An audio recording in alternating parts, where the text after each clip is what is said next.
لیکن پاکستان کے عوام پر جو بیت رہی ہے، کیا انصار عباسی صاحب کو نظر آتی اس حکومت نے، اسحاق ڈار نے جس طرح سے پی ٹی ایم 1 میں حشر کیا، اس کے بعد اب کیا، جس طرح سے انہوں نے قرضوں کے بوجھ تلے مجھے آپ کو دبا دیا ہے، کیا انصار عباسی صاحب کو نظر آتا ہے؟ تو یہ وہ چیز ہے کہ جس پر بندہ حیران ہوتا ہے کہ یہ ہمارے ہاں کے دانشور ہیں، سینئر صحافی ہیں، یہ ہمارے ہاں رائے عامہ ہموار کرنے والے لوگ ہیں، لیکن کتنا شرمناک کردار ہے ان لوگوں کا، اس پر مجھے حیرانی ہوتی ہے۔ یہ لوگ اسی لیے بے وقت ہوتے چلے جا رہے ہیں، ان کو کبھی کوئی رسول اللہ صلی اللہ علیہ وآلہ وسلم کے زمانے کے بدنام ترین بدترین منافق سے ملاتا ہے، کوئی ان کو آج کا سب سے بڑا منافق قرار دیتا ہے۔ تو یہ جو لوگ ہیں ان کے لیے افسوس کا مقام ہے کہ یہ کیا کردار ادا کر رہے ہیں۔ اس کے بعد فیض حمید صاحب کی بات میں ابھی کرتا ہوں، لیکن سلمان اکرم راجہ صاحب نے ایک کہانی سنائی، پاکستان تحریک انصاف کے ایک ورکر کی کہانی، بہت ہی بھیانک کہانی ہے۔ اس کے بارے میں سلمان اکرم راجہ صاحب کہتے ہیں کہ اس نے ایک ٹویٹ ری ٹویٹ کیا، اسے اٹھا کر جیل میں ڈال دیا گیا، اور انہوں نے کہا میں یہ بات کرنا نہیں چاہتا تھا، لیکن جیل میں جب ہمارے کارکن جاتے ہیں شلواریں اتار کے ان کو مارا جاتا ہے، اور انہوں نے کہا کہ اس کے خاندان پر ایک ٹویٹ کو ری ٹویٹ کرنے پر اتنا دباؤ ڈالا گیا۔ 25 برس کا نوجوان، کیا عمر ہوگی اس کی اہلیہ کی، 24-25 سال کی جوان لڑکی، 20-21 سال کی جوان لڑکی، اس کی اہلیہ اس جوانی میں ہارٹ اٹیک سے گزر گئی۔ اتنی خوفناک داستان، اور یہ ہم ادھر ادھر کی داستانوں کی طرف، ورکرز کی طرف کیوں جاتے ہیں؟ کراچی میں وہ ایم پی ہے جس کا انٹرویو میرے چینل پر موجود ہے، جس نے سندھ اسمبلی میں کھڑے ہو کر اپنا کرتا اتار کے دکھایا تھا کہ کس طرح سے مارا گیا، جس طرح سے راجہ اظہر نے، فہیم خان نے اپنے کپڑے، اپنا لوور، اپنا انڈر ویئر لو کر کے دکھایا تھا کہ انہیں کتنا بری طرح سے مارا پیٹا گیا ہے، اور ایک ایک شخص کا نام لیا۔ اور ہمارے ہاں وہ حال ہے کہ ایسے لوگوں کو جو کسی عوامی نمائندے کو اٹھا کے لے جائیں، تھانے میں رکھیں، ڈنڈوں سے ماریں، اتنا ماریں کہ ڈنڈے ٹوٹ جائیں، اور پھر اس کے بعد ان کا کیش لے جائیں، ان کی مختلف چیزیں لے جائیں، انہیں چھوڑے اور کہیں چپ۔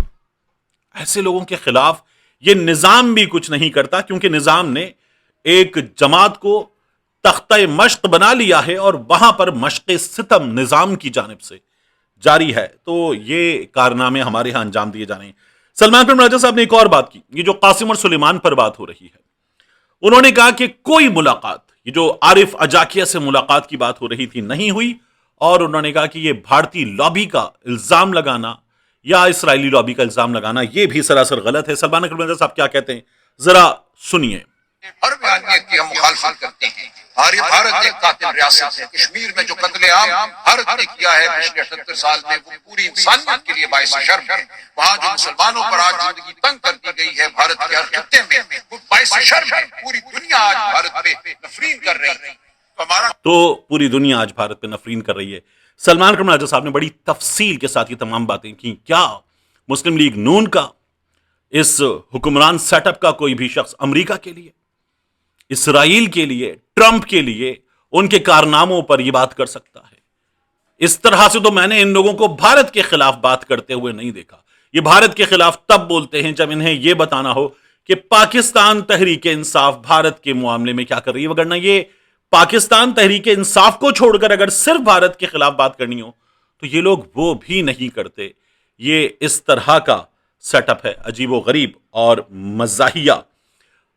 فیض حمید کی بات کرتے ہیں۔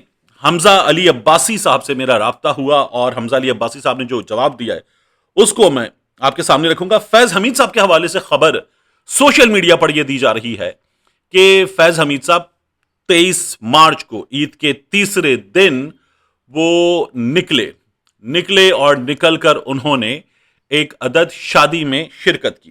ہوا یہ کہ Mr and Mrs Chaudhry Muzaffar Ahmad, یہ لطیفال کا دعوت نامہ سوشل میڈیا پر وائرل ہوا، اور بتایا گیا کہ مہندی کا پروگرام تھا 23 مارچ کو، اس میں فیض حمید صاحب شریک ہوئے۔ رسم حنا یہ انجام دی گئی، اور یہ تھا اورا گرینڈ ارینا مارکی، بحریہ ٹاؤن فیس 7 راولپنڈی میں۔ تو میں آپ کو یہ بتاؤں، اس کے آر ایس بی پیز میں نام تھا لیفٹیننٹ جنرل ریٹائرڈ فیض حمید کا سب سے اوپر۔ تو فیض حمید صاحب کی فیملی میں بھی اور ان کے ملنے والوں میں بھی بہت قریب ترین سورسز، ایسے کہ جیسے فیض حمید صاحب خود بتا رہے ہیں، اتنے قریبی سورسز، ان سے رابطہ ہے میرا. میں نے اس سے پہلے بھی جو خبریں دی وہ ان سے رابطہ کر کے دیں، تو میں نے ان سے یہ خبر چاہی تو انہوں نے کہا ظاہر ہے کہ کسی قریبی کی شادی تھی.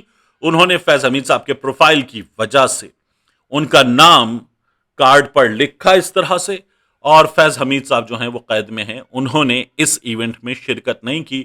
یہ جو خبریں سوشل میڈیا پر دی جا رہی ہیں کہ فیض حمید اپنی 5 اسٹار جیل سے نکل کر اس تقریب میں گئے، یہ خبریں ان کی فیملی کے قریب ترین سورسز کا کہنا ہے درست نہیں ہے. لوگ کسی شخص کا پروفائل بڑا ہو، نام بڑا ہو، تو تب ایسے نام ڈال دیا کرتے ہیں، اور قریبی عزیز تو ضرور ڈال دیا کرتے ہیں. تو فیض حمید صاحب کا معاملہ اتنا ہے، ان کے فیملی سورسز کا یہ بتانا ہے. حمزہ علی عباسی صاحب سے میرا رابطہ ہوا، میں نے ان کو کچھ سوالات بھیجے، انہوں نے شکریہ ادا کیا، دعا سلام ہوئی، اور اس کے بعد انہوں نے یہ بتایا کہ ان پر جو الزامات ہیں بے بنیاد ہیں، اور وہ اس سلسلے میں ایک باقاعدہ جو پیغام ہے وہ جاری کریں گے. انہوں نے وہ میسج جاری کر دیا ہے، اور حمزہ علی عباسی صاحب نے سوشل میڈیا پر لکھا، میں حمزہ علی عباسی نے حالیہ خبروں پر اپنا نام اپنی بہن ڈاکٹر فضیلہ عباسی سے متعلق الزامات کے ساتھ جوڑے جانے کا نوٹس لیا ہے. ان میں سے کچھ کوریج سے یہ تاثر دیا جا رہا ہے کہ میں اس کیس سے کسی نہ کسی طرح منسلک ہوں، جو کہ درست نہیں ہے.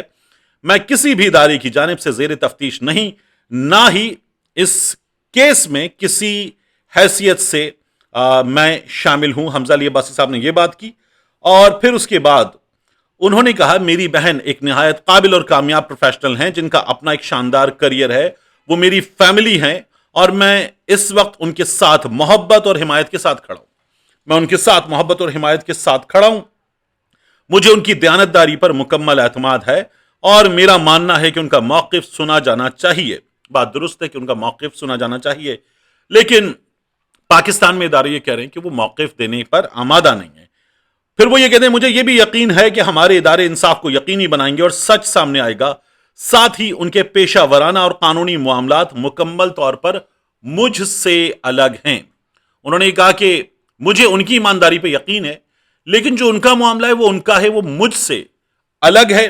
پھر وہ کہتے ہیں چونکہ میں اس کیس میں کسی بھی حیثیت سے فریق نہیں ہوں، اس لیے میں احترام کے ساتھ درخواست کرتا ہوں کہ مجھ سے اس بارے میں تبصرہ یا سوالات کی توقع نہ کی جائے. یہ کیس صرف ان سے متعلق ہے. اچھا، یہ سوشل میڈیا پر آیا، اور ایف آئی اے کے ذرائع نے یہ خبر دی صحافیوں کو کہ جوائنٹ اکاؤنٹ حمزہ علی عباسی صاحب کا ان کی والدہ کا فضیلہ عباسی صاحبہ کے ساتھ ہے، اور لاکھوں ڈالر کا معاملہ بتایا جا رہا تھا. تو حمزہ عباسی صاحب کہتے ہیں کہ میرا اپنی بہن صاحبہ کے ساتھ، ظاہر ہے کہ بہن ہے تو تعلق ہے، احترام کا ہے، محبت کا ہے، لیکن اس معاملے سے لیگلی میرا لینا دینا نہیں ہے. تو مجھ سے جوابات کی توقع نہ کی جائے، اور میں مکمل طور پر اپنی بہن کے حوالے سے سمجھتا ہوں کہ ان کا فیصلہ ہے، وہ کب اور کیسے اس پر بات کریں، اپنا موقف پیش کریں. میں دوبارہ واضح کرنا چاہتا ہوں کہ میرا اس کیس سے کوئی تعلق نہیں ہے، نہ ہی میں کسی قسم کی تفتیش کا حصہ ہوں. تو وہ یہ کہتے ہیں مجھ سے کوئی تفتیش بھی نہیں ہو رہی ہے. یہ بھی کہا جا رہا تھا حمزہ صاحب کے بارے میں کہ وہ ملک سے باہر چلے گئے ہیں، تو انہوں نے اس کی بھی تردید کر دی ہے. یہ میں آپ کو بتا دیتا ہوں. پھر وہ کہتے ہیں کہ اس وضاحت کے بعد میں توقع کرتا ہوں کہ میڈیا میں میرا نام اس معاملے کے ساتھ نہیں جوڑا جائے گا. آئندہ اگر ایسا کیا گیا تو مجھے قانونی کارروائی کا حق استعمال کرنا پڑے گا. تو حمزہ علی عباسی صاحب کو یہ بات جو ان سے جوڑ کر کی جا رہی تھی، ظاہر ہے کہ بہت بری طرح سے ہرٹ کرتی ہے، اور انہوں نے اس پر لیگل ایکشن لینے کا اعلان بھی کر دیا ہے. ملتے ہیں انشاءاللہ آپ سے اگلی ویڈیو میں.